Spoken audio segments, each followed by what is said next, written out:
Mesdames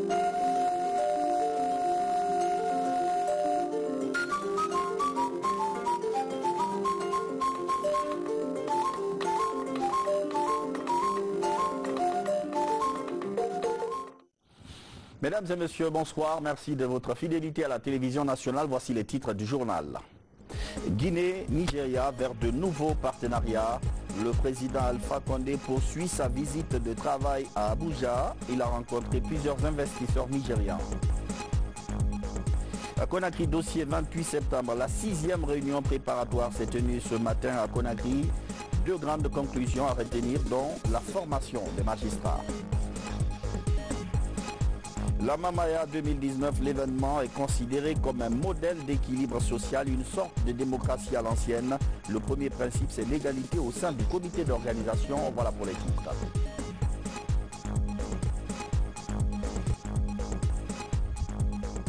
Bienvenue dans cette édition d'information. Le président Alpha Condé poursuit son séjour de travail au Nigeria. Il a rencontré plusieurs investisseurs nigérians dans le cadre d'un partenariat avec des secteurs stratégiques en Guinée. Le compte rendu avec Sanassi Keita. Les hommes d'affaires nigérians de l'État du Kano, évoluant dans tous les secteurs de développement socio-économique, rencontrent le président de la République. Objectif, exprimer leur désir au professeur Alpha Condé de s'implanter en Guinée à travers la création de petites et moyennes entreprises. Une occasion pour le directeur général de l'APIP, Agence de promotion des investissements privés, d'expliquer clairement à ses investisseurs nigérians à travers une vidéoprojection toutes les opportunités d'investissement qu'offre la Guinée. Namouri Kamara a par ailleurs détaillé de façon succincte les réalisations faites par le président Alpha Condé depuis son arrivée au pouvoir dans les secteurs de l'énergie, de la santé, des mines, des infrastructures, de la formation et de l'agriculture, tout en appelant ses hommes d'affaires à venir investir en Guinée. Un message d'appel sur lequel le président de la République, professeur Alpha Condé, s'est également appuyé. Nous pouvons développer l'Afrique, avoir de très grandes sociétés africaines, avoir 40, 50, 100 Dangote. Mais il faut que nous, les hommes politiques, les dirigeants africains, nous fassions confiance aux hommes d'affaires. Mais le Niger est aujourd'hui la première économie d'Afrique. Vous avez dépassé l'Afrique du Sud, donc vous avez une grande responsabilité. Quand on dit CEDEAO, s'il n'y a pas Nigeria, il n'y a pas CEDEAO. Donc le Niger doit être le champion de l'intégration africaine, le champion de l'intégration de la CEDEAO. Donc j'encourage les hommes d'affaires nigériens à venir en Guinée. Ils seront chez eux, ils seront traités au même niveau que les Guinéens. Le président de la République a par ailleurs mis un accent particulier sur une éventuelle rencontre entre les responsables des structures en charge des investissements privés des deux pays, dans le but d'accélérer les discussions. Nous avons fait déjà une commission mixte avec le Nigeria. J'ai dit au président Mbouari qu'il faut que nous tenions rapidement la prochaine, afin qu'on revoie sérieusement tous nos accords et comment ils sont appliqués. Je souhaite vivement que soit Kamara vienne, soit que son homologue vienne, pour en Guinée ou que lui vienne pour se rencontrer, pour que les deux structures qui sont chargées d'investissement privé échangent pour voir comment réellement on peut encourager les hommes d'affaires de deux côtés, parce que la coopération doit être gagnant-gagnant. Le gouverneur de l'État des Kano et l'émir, visiblement satisfaits du contenu du discours du président de la République, professeur Alpha Condé, ont appelé les hommes d'affaires nigérians à s'intéresser aux énormes potentialités d'investissement dont dispose la Guinée dans les domaines du tourisme, de la santé, de l'énergie, de l'agriculture, des nouvelles technologies de l'information et de la communication. Retour en Guinée avec le domaine de l'élevage cette fois-ci. Le secteur est touché par une série de réformes depuis plusieurs années. Les résultats sont impressionnants. Ce matin, le chef du département les a présentés à la presse. 8 ans de réformes pour valoriser les différentes filières de l'élevage. Le point avec Ousmane Bar. Le ministre de l'Élevage passe en revue les actions phares réalisées dans son secteur depuis 2011. Les infrastructures et la commercialisation du bétail ont connu des changements importants dans le pays. Des actions sont posées dans le sens de l'évolution de l'élevage traditionnel vers un système productif, économiquement rentable et respectueux de l'environnement. Un marché à bétail à vocation sous-régionale à Kunsitel, Gawal. Ce marché constitue le premier du genre dans notre pays qui devra favoriser les échanges commerciaux du bétail entre la Guinée et certains pays de la sous-région, notamment le Sénégal, la Gambie et la Guinée-Bissau. 4 marchés à bétail préfectoraux construits et équipés à Beila, Dinguiraï, Mandiana à Dialakoro et Farana à Kalia, 4 aires d'abattage améliorées à Mamon, Bertea, à Gawal, Kumbia, Beila Centre et Dinguiraï Centre. Dans le bilan de son secteur, sous le professeur Alpha Condé, Patrick Roger Milimono a fait cas du programme national d'insémination artificielle actuellement en phase pilote. Ce programme vise à améliorer la production de la viande et le rendement du lait. 140 vaches ont été sélectionnées, identifiées et inséminées dans le centre d'appui à l'élevage de Bokeh et chez des éleveurs de 7 préfectures. Aujourd'hui, je vous annonce que nous enregistrons déjà les premières naissances. La poursuite de cette vision est un objectif fondamental du gouvernement. Les réformes engagées touchent la diversification et l'introduction de nouvelles variétés d'espèces animales, comme ici la poule Wassachier, des couveuses d'incubation d'une capacité allant de 300 à 500 œufs sont en installation pour couvrir tout le pays. Défense et sécurité. En 2011, la Guinée a lancé des réformes en profondeur pour se doter d'une armée républicaine.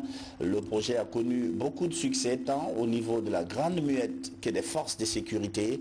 Ce mercredi, le ministre d'État, ministre de la Défense nationale, a reçu une délégation du comité chargé de piloter ce programme. Le point avec le lieutenant Fodé Bangora. De 2011 à nos jours, le projet d'appui conseil stratégique de la réforme du secteur de sécurité en Guinée a connu un progrès significatif. Un acquis que le système des Nations Unies compte évaluer à sa juste valeur avec ses partenaires de la Guinée afin d'ouvrir de nouvelles perspectives. Au Haut Commissariat des Nations Unies aux droits de l'homme, loin de baisser les bras, nous avons toujours été encouragés par d'autres facteurs et d'autres développements, en particulier la ratification progressive des traités et conventions internationaux et régionaux de droits de l'homme qui ont été dans la suite domestiqués dans l'arsenal juridique national, ce qui ne pouvait que donner un coup de pouce aux résultats fixés par le projet de la réforme du secteur de sécurité. La 3e génération du programme de réforme de la sécurité permet aux citoyens guinéens d'avoir confiance à son armée, en sa police et ses efforts. Nous sommes prêts à soutenir les engagements que le gouvernement prend pour faire en sorte que la réforme du secteur de la sécurité en Guinée soit effective et durable. Cette session du comité de pilotage vient créer un climat de confiance avec les autorités de la Guinée qui se disent satisfaits des résultats obtenus. Cette session du comité de pilotage de la réforme du secteur de sécurité 3 est l'occasion pour le PNUD et ses partenaires, l'Union européenne et autres, que nous sommes de faire le point sur les avancées du portefeuille de la gouvernance et de la consolidation de la paix, tirer les enseignements du projet, capitaliser les expériences, formuler les recommandations et alimenter les décisions futures. Plusieurs activités allant dans le sens de la formation des agents de la défense et de la sécurité, le renforcement de la justice militaire ont été les axes d'effort de ce comité de pilotage. Et pour poursuivre ce communiqué du ministère de la Défense nationale, suite à l'accident de l'hélicoptère de l'armée de l'air survenu le mardi 6 août 2019 ayant entraîné la mort de 2 officiers, le ministre d'État chargé des affaires présidentielles, ministre de la Défense nationale, informe que les obsèques du feu colonel Abdoulaye Diallo et du feu sous-lieutenant Sékou Kondé auront lieu le jeudi 15 août 2019 conformément au programme ci-après. 9h40, levée des corps à la morgue de l'hôpital Ignace Dine. 10h15, cérémonial militaire à la base aérienne principale de Conakry. 13h30, prière sur les corps à la grande mosquée Faisal, suivi de l'enterrement au cimetière de Cameroun. En cette douloureuse circonstance, le ministre d'État chargé des affaires présidentielles, ministre de la Défense nationale, réitère ses condoléances les plus attristées aux familles éplorées, à Monsieur le Président de la République, chef des armées, au gouvernement, au chef d'état-major général des armées, aux forces de défense et de sécurité, ainsi qu'au peuple de Guinée. Que l'âme de nos illustres disparus repose en paix. Amen. Signé Dr Mohamed Diané, ministre d'État. Justice, le dossier 28 septembre est remis sur la table. La commission de pilotage s'est réunie ce matin, la 6e réunion pour discuter de l'organisation du procès. 2 avancées majeures. D'abord, les audiences ne se tiendront plus dans la salle du cinéma Liberté comme prévu, mais à la cour d'appel de Conakry. Ensuite, le volet formation des magistrats est aussi acté. Kerno Younoussaba. C'est la 6e réunion des membres statutaires du comité de pilotage en charge de la préparation du procès du 28 septembre, la première pour le ministre de la Justice par intérim, Mamadou Lamine Fofana. Fait nouveau, le choix du cinéma Liberté écarté au profit de la cour d'appel de Conakry pour abriter les audiences.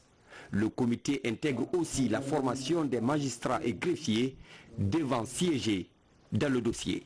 Le comité de pilotage tient ses travaux régulièrement, il y a des avancées, et parmi ces avancées, c'est la proposition française qui a été faite, vous voyez, de mettre en place cette formation destinée aux magistrats et aux greffiers. Donc ça, c'est un élément d'information nouveau, ça n'avait pas été fait jusqu'à présent. Et c'est en lien avec l'École nationale de la magistrature à Paris, qui a une expertise reconnue en matière internationale de formation des magistrats et de formation des greffiers. Par exemple, l'École nationale de la magistrature française a formé les magistrats qui siègent aujourd'hui dans les chambres extraordinaires chargées de juger les atrocités en République centrafricaine. Le dispositif de communication autour du procès aussi a besoin d'une mise à jour et les dispositifs de sécurité et de logistique qui doivent soutenir le procès ont besoin d'un accompagnement. Donc vous voyez que c'est tout un arsenal d'activités et d'interventions qui ont besoin qu'on prenne le temps pour assurer de façon effective un procès juste, clair et crédible qui va donner à la Guinée des lettres de noblesse en matière de justice. Pour la tenue de ce procès, la justice a besoin d'un budget de 78 milliards de francs guinéens. Le gouvernement qui supporte les 77% de ce montant a déjà décaissé une enveloppe financière de 20 milliards de francs guinéens. Une volonté qui atteste l'engagement des autorités guinéennes à tenir ce procès. Le but, c'est de réaffirmer la volonté politique de M. le Président de la République et de son gouvernement de voir ce procès se tenir dans les temps à venir. Il fallait que je réaffirme ça devant la communauté nationale et la communauté internationale. La deuxième raison, c'est de commencer les préparations concrètes de la tenue de ce procès. Car ce procès, comme vous le savez, est un procès national, mais à résonance internationale. Il faut qu'il soit préparé minutieusement et qu'il n'y ait pas de faille ni de faux pas. L'appui extérieur est de 33%. Le gouvernement guinéen a débloqué déjà 20 milliards qui sont disponibles et avec lesquels on va démarrer les travaux. Le 28 septembre 2009, 150 personnes avaient trouvé la mort au stade de Conakry selon les organisations de défense des droits de l'homme. Au terme des auditions, une quinzaine de personnes a été inculpée par le pour des juges. 10 ans après, les avancées enregistrées font espérer les victimes quant à la tenue d'un procès dans cette affaire. À Cancan, les responsables locaux associés à la lutte contre l'insécurité, les différents chefs des quartiers de la ville viennent d'être initiés à cet effet. Une formation qui s'inscrit dans le cadre des actions d'appui au projet de police de proximité. Fodé Bangali Fofana. Que faire pour amener la population à contribuer à sa propre sécurité?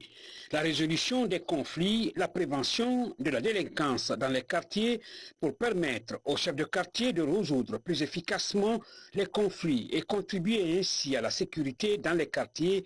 Tel est l'objectif de cette formation destinée aux 27 chefs de quartier de la ville de Kankanabaya. La formation se situe dans le cadre de la mise en œuvre du projet partenaire pour la sécurité en Guinée, la réforme de la police au service du citoyen. Nous avons plusieurs activités, dont la formation et la professionnalisation de la police, et il y a un volet spécifique qu'on appelle gouvernance locale de la sécurité. Cela veut dire qu'il faut que la population contribue à sa propre sécurité. Et ceux qui sont en contact direct avec la population, ce sont les chefs de quartier. Donc, raison pour laquelle ces chefs de quartier sont là aujourd'hui, et ils reçoivent une formation pour leur permettre de prévenir la délinquance dans leur quartier. 3 jours durant, ces chefs de quartier et formateurs, ensemble autour du guide établi à cet effet, ont débattu des problèmes liés à la prévention de la délinquance, à la citoyenneté, à la résolution des conflits et à la protection des jeunes et des femmes. Nous, en tant que policiers, donc en tant que force de sécurité, nous sommes là pour protéger les citoyens et leurs biens. Pour atteindre notre objectif, il faudrait que nous soyons associés aux responsables locaux, aux citoyens eux-mêmes qui sont à la fois acteurs et auteurs de leur propre sécurité. Les chefs de quartier ont largement compris leur mission, ils ont compris aussi la mission de la police et l'interaction qui doit exister entre la police et les citoyens en vue de prévenir la délinquance dans les quartiers et de lutter contre la criminalité. Donc vraiment c'est une grande joie pour moi. La rencontre a été très profitable pour moi, étant donné qu'on a eu beaucoup de connaissances entre la police et les citoyens. La police de proximité, la différence entre les deux, parce que avant les citoyens en avaient peur de la police, mais présentement les policiers et les citoyens doivent collaborer ensemble. La réforme de la police au service du citoyen est un projet dit partenaire pour la sécurité en Guinée, financé par le département d'État américain, mis en œuvre par les ONG, Partenaire Global, Cogita et CECID. Il existe désormais en Guinée une loi qui protège les personnes vivantes avec un handicap physique. Le texte vient d'être présenté à Kindia au cours d'un atelier de vulgarisation. Le ministère de l'Action sociale et les Nations Unies veulent réduire les inégalités et autres formes de discrimination dont cette couche est victime. Moussa Bangoura. Promouvoir les droits des personnes handicapées tout en contribuant à la protection de cette couche, tels sont entre autres défis à relever par le gouvernement et ses partenaires. À Kindia, cadre du ministère de l'Action sociale, partenaires techniques et acteurs concernés se concertent pour vulgariser la loi portant protection et promotion des personnes handicapées, une loi adoptée à l'Assemblée nationale depuis mai 2018. La loi doit être connue par la population, les autorités à tous les niveaux, afin qu'enfin les personnes handicapées puissent jouir pleinement de leurs droits humains. Nous voulons que la loi soit largement connue au niveau national et surtout qu'elle soit diffusée. Les différents acteurs qui sont venus participer, nous voulons qu'ils procèdent à des sessions de restitution au niveau de leurs départements respectifs pour que les décideurs au haut niveau soient suffisamment informés de l'existence de cette loi et qu'ils en fassent une obligation pour sa diffusion au niveau national. À cette session de Kindia, plusieurs modules liés à cette loi ont été passés au peigne fin, notamment les chapitres 1 à 8, cadre juridique et institutionnel. Au regard des résultats qui ont été atteints les 2 jours durant, notre sentiment, c'est un sentiment de satisfaction. C'est grâce à tout le monde, vous les médias, naturellement, qui permettez aussi de mettre en évidence tous ces efforts fournis par le gouvernement, le président de la République, le Premier ministre et particulièrement le ministère en charge des personnes handicapées. Le réseau guinéen des personnes handicapées pilote cette activité en collaboration avec le ministère de l'Action sociale et le Haut Commissariat des Nations Unies aux droits de l'homme. L'idée est de réduire les inégalités envers ce groupe social qui est souvent victime de marginalisation. La 3e édition de Fourekaria Donkisali, une ONG locale, vient d'organiser les festivités. Outre le côté festif, les membres de l'association ont lancé quelques travaux de développement communautaire, notamment l'école primaire de Koutoumania ou encore la mosquée de Madina Tafori. Younous Atawel Kamara. La mosquée de Madina Tafori dans la préfecture de Fourekaria est l'une des plus anciennes maisons de culte de la localité. Aujourd'hui, avec la forte démographie, les fidèles sont confrontés à des problèmes car cette maison de Dieu ne peut plus contenir tous les fidèles musulmans de la contrée. L'ADEF, l'association pour le développement de Fourekaria, s'engage pour la reconstruction et l'extension de l'édifice en vue d'accueillir un grand nombre de fidèles musulmans. Nous remercions la famille qui a bien voulu à ce que la mosquée que nous voulons bâtir soit faite sur cette terre. La pose de la première pierre de la reconstruction de cette maison de Dieu a mobilisé la population de Madina Tafori et les autorités religieuses de Fourekaria. Les travaux sont confiés à une entreprise locale pour un délai contractuel d'1 an. Quand c'est les fils du terroir, avec un sursaut, se lèvent pour venir construire une mosquée pour leurs parents, pour leurs frères, pour leurs fils, nous ne pouvons que nous en réjouir. Et nous disons que ce n'est que de droit de fait, dans la mesure où ils retournent à la source, au bercail, encore pour montrer à l'ensemble des parents qu'ils ont laissés derrière qu'ils ne nous oublient point. C'est aussi un point de développement. Certes, les gens vont dire la mosquée, mais oui, c'est là où les parents se retrouvent pour prier, pour prendre des décisions idoines, pour dire à l'ensemble de la population, nous avons décidé ça. Les responsables de l'association pour le développement de Fourekaria lancent également les travaux de rénovation de ce temple de savoir du centre 5 de Koutoumania. Toutes ces activités s'inscrivent dans le cadre de la 3e édition de Fourekaria Donkisali. Pour finir cette 3e édition en beauté, un spectacle géant a été organisé. Plusieurs groupes de danse traditionnels ont participé à la fête. Une manière de renforcer le tissu social entre les filles et fils de Moria. La Mamaya de Kankan replonge au cœur de l'édition 2019. L'événement attire de plus en plus de monde, pas seulement à cause de l'organisation culturelle, mais surtout à cause des valeurs et messages qu'elle envoie, comme l'égalité entre les membres du CD organisateur. Ansouman Toubani Kamara. Mamaya, ce rituel culturel ancestral doit sa survie au mouvement associatif appelé ici CD aux classes d'âge. À Kankan, la vie sociale est structurée autour de 5 classes d'âge ou CD. Ce sont ces CD qui se relaient dans la gestion et l'animation de la ville durant 5 ans. La danse Mamaya occupe une place importante dans cette organisation culturelle. Comme dans l'unicité des couleurs des tenues, Mamaya veille aussi sur l'égalité entre tous les membres du CD. Quels que soient les titres qu'on peut occuper ou la valeur économique, une fois que nous sommes en groupe serré, tout le monde occupe la même place. Il n'y a pas de différence. Et tout le monde peut danser la Mamaya. Dès qu'on se retrouve ici, on oublie les titres.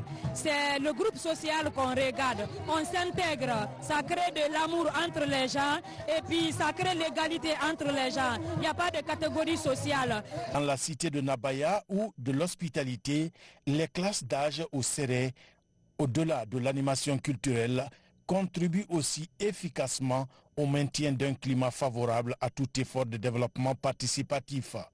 Incontestablement, c'est les CD qui sont des stabilisateurs. C'est les CD qui sont des interlocuteurs entre l'État, la mairie et les citoyens. Ils jouent un rôle important de régulation sociale.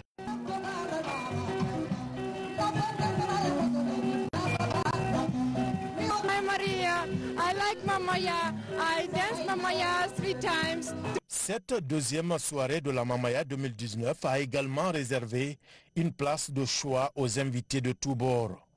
Précédés par des moniteurs, en danse Mamaya, ces invités ont dans une symbiose dansé à leur façon Mamaya. Pour certains, les pas se confondent à d'autres rythmes. Et c'est tant mieux pour la culture guinéenne. À présent, d'autres nouvelles de l'actualité nationale, en plus bref avec Daouda Tabansila. À l'image de plusieurs partis politiques, associations et mouvements de soutien, la coalition des associations des jeunes de Massanta, Kazema, adhère au projet d'une nouvelle constitution en Guinée. À travers cette conférence, la structure fêtière des associations de jeunesse de Massanta invite le président de la République à proposer au peuple de Guinée un référendum. C'est pour dire un peu les défaillances qui se trouvent dans l'ancienne constitution.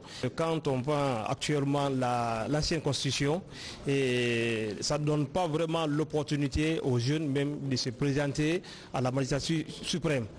Et au niveau de la présidence, l'âge est limité, la chance n'est pas vraiment donnée aux jeunes. Puisque le référendum, c'est pour demander l'avis du peuple.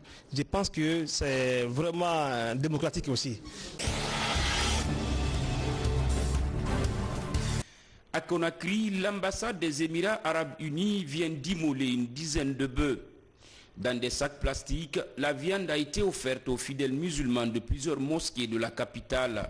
C'est un don qui rentre dans le cadre du renforcement des liens d'amitié et de coopération entre Conakry et Abu Dhabi. C'est l'une des initiatives des Émirats arabes unis de distribuer viande à la population. Surtout, c'est-à-dire on a choisi la Guinée parce que son excellence monsieur l'ambassadeur, donc il est en tant qu'ambassadeur des Émirats arabes unis, c'est lui qui a eu cette initiative maintenant de procéder à la distribution de viande au peuple de Guinée.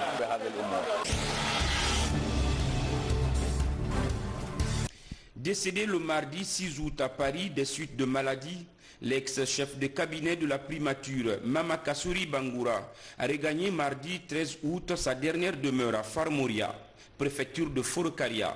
Parents, amis et collaborateurs étaient nombreux pour lui rendre un dernier hommage après de loyaux services rendus à la nation.